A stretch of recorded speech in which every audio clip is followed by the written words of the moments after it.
today's video, you're going to be learning about my first trimester. And if you have ever heard about first trimester and pregnancy, you oftentimes know that we will be touching on fatigue, as that was, of course, a main thing of mine was the pregnancy fatigue. And then how my first appointments went, what my exercise routine was like, and how my nutrition changed.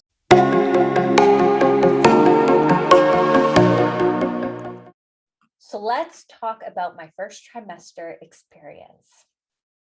Well, guys, I can tell you off the bat, I have been lucky so far in my pregnancy not to struggle with any nausea. So I am one of the very fortunate souls that did not need to struggle with it. And for one, I think it has a lot to do with the preparations I've done before pregnancy. But that being said, there are some women who do the prep and still get nausea. So that's not the end all be all, but I can definitely tell you it's probably one of the things that has helped me. Now, even though I didn't get the nausea, I did get the pregnancy fatigue hardcore. So that hit me pretty early on. I did feel that my body needed more sleep. I did need, even in the summer months, like a minimum of 9 hours of sleep. It's just what my body needed. And in the first trimester, you are building a baby from scratch and you're in more of an anabolic phase. So you just need more recovery. You need way more recovery. So more recovery, more nutrition. You just need to support the building blocks as much as possible during this phase. So the fatigue, I will say, got really bad for me around weeks 8 to 10. It was just brutal. That's all I'm going to say. Basically, I would finally get up, finally get through my morning, and then oftentimes I needed an afternoon nap or lay down. And that was basically it for 2 weeks. I felt like I was sleeping 10 hours plus a nap. So if that's you, know that you're not alone. But anyways, what are some things I did do from a nutrition standpoint? So as soon as I knew I was pregnant, or just a little bit before, I was starting to incorporate celery juice. And I wasn't doing it for the hype. I was literally doing it for the nutrients I was going to get from that juice in the morning. So the reason I started to incorporate a juice in the morning is because my minerals tend to run a little lower. And since I was weaning off of certain supplements that I was using for stress management and whatnot, I had to find like a bit of an alternative to help support my body during this transition. So juicing was my solution, and it was summertime, so it was nice and refreshing. The thing is I had to get off of like adrenal supplements, which have beautiful herbs to help reduce stress or help manage cortisol levels. And since those herbs are possibly not safe during pregnancy, I had to make sure I was getting plenty of nutrients to support my body as much as possible. So while the progesterone is starting to kick in more, I did have to manage my stress a lot more than I used to, like through just lifestyle and chilling out, basically. So I did celery juice, and then now and then in the afternoon to just give me that energy boost and hydration, I was doing cucumber juice. Now, I'm not the biggest fan of cucumber juice, but it was a lovely drink to have in the summer. Like right now, while I'm recording this, it is fall, and I'm like, I have not touched cucumber juice. So that's what I did from a juicing and hydration standpoint. Now, from a nutrition standpoint, what changed? Well, I did go through, I would say, a week or two of where I didn't want vegetables. Like I didn't want my leafy greens, didn't want broccoli at all. Like I couldn't even look at broccoli really. And yeah, all I wanted was either potatoes or yams or sweet potatoes and protein. I had no problem eating my fish. I kept up with my sardines, no problem eating any of that. But eating vegetables kind of, I couldn't even like make the decision of what vegetable I would basically eat. So sometimes I would just grab something, or my husband would just cook it and I would eat it, but it just was not one of those things I was like, oh, I want to eat that. So at least it didn't turn me off that much that like I couldn't eat it. Broccoli was definitely one of those things I did not want it. And throughout my whole pregnancy, I haven't been like the hugest fan of broccoli. I have it now and then, but you know, just that thing. So I did notice that change. Thank goodness that was only for like 2 weeks max for myself. And then I was good eating vegetables again. I didn't crave them as much, but it wasn't like I was like turned off by them. Now, anything else for my eating? So basically, I eat intuitively. So I basically eat based on my mood and what I'm feeling like I need that day. That being said, I used to plan a little bit more my week roughly of what foods I could eat when. During pregnancy, that just hasn't been the case because I have no idea how I'm going to feel the next day. Like, what am I going to feel like eating the next day? No clue. I cannot predict it. So I'm honestly going day by day and making sure I have an assortment of foods in my fridge and freezer. And I pick from there. At the moment, I was in my trailer up north. So we would almost shop every day if we had to, roughly, because we didn't have much room in our fridge. My husband was in town, so we would just decide the day of. And that's kind of how we went with the flow. As for, was I craving eggs, meats, fish, like whatnot? I was mostly honestly eating plant-based proteins like lentils, beans. That was my go-to, and as well as fish. Occasionally, I had the craving for meats. So I'd have meat, but I would go weeks and weeks without wanting meat. So there was that. And I honestly did not crave eggs much my first trimester. Now, from a nutrition standpoint, I do recommend you're eating eggs during your first trimester if you do not have a food sensitivity to it, because you need that choline. So that was just me.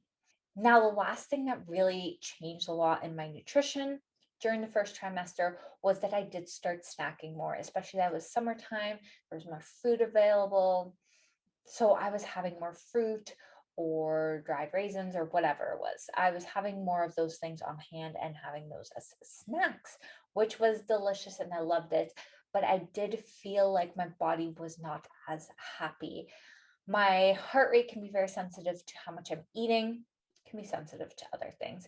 But I did notice that when I went back to 3 meals a day, my body just felt more relaxed. It gave time for my digestion to ease, as I've had sensitive digestive system for years. So it just honestly, for myself, I felt better on 3 meals a day. I know tons of women that feel better eating every 2 hours roughly, right? To get them through the nausea and whatnot. So since nausea was not an issue for me, I can say eating 3 meals a day was like my happy sweet spot at this point. And finally, I will mention that for exercise, I was mostly trying my very, very best to get 10,000 steps in a day, and that did not always happen. So I was honestly very happy if I got out and I really went for a nice, decent size walk, and that was my day. I was happy with that. So depending on how bad the fatigue was, and plus the work I still needed to do, I just tried to get my walking in.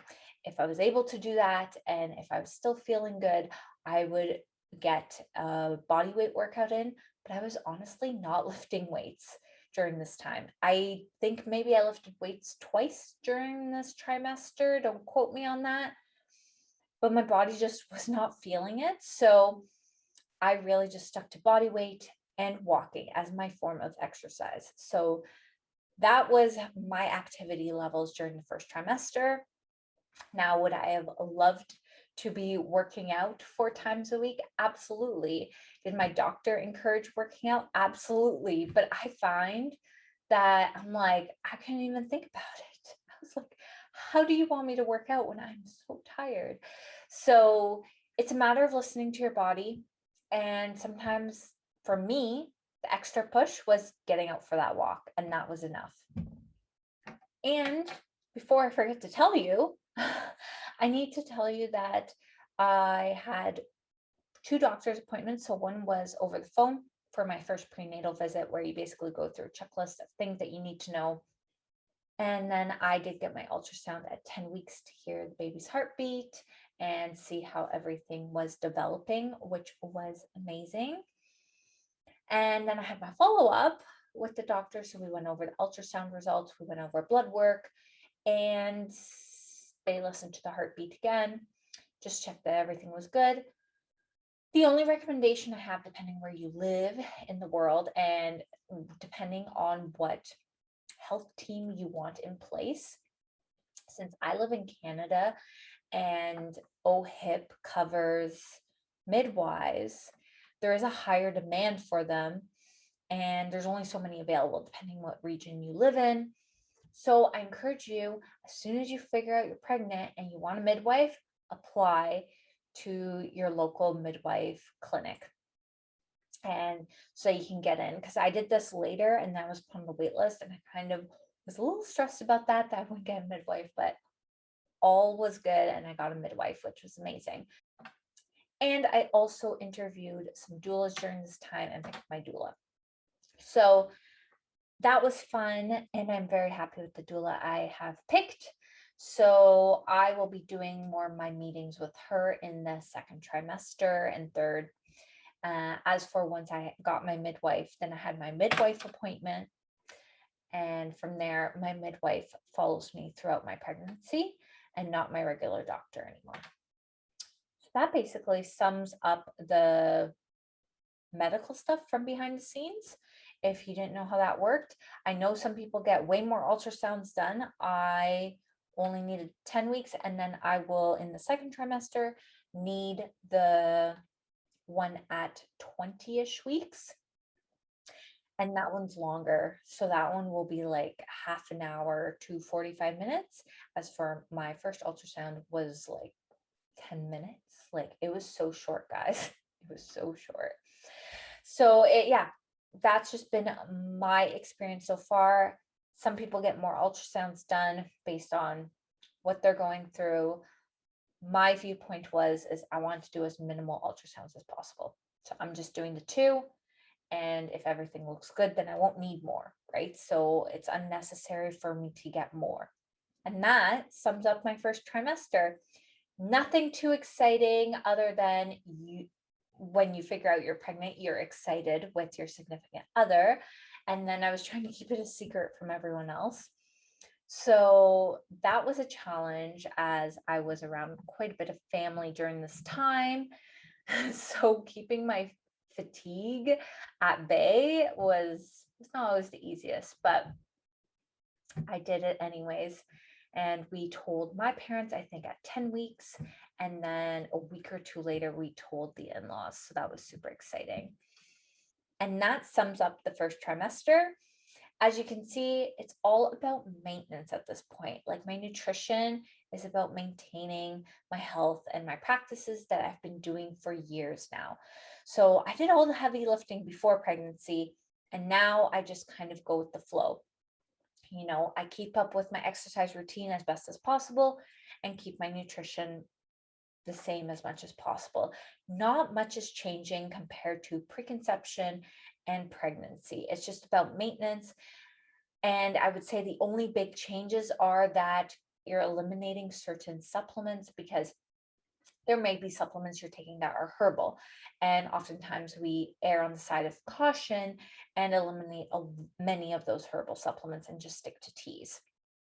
So other than that, it's basically a maintenance plan and supporting your body through the changes. So if you're dealing with nausea, you're supporting your body through nausea. If you're fatigued, listen to your body as much as possible and go from there. So it's just kind of sitting back and relaxing, remembering to breathe. And that being said, don't forget to subscribe to my YouTube channel so that you can get the next video on where I will be talking to you about the second trimester and then finally the third. I'm just taking you through my pregnancy journey, as it can be helpful for some of you to hear from my perspective as a nutritionist what I am going through, and hopefully this will be helpful for you.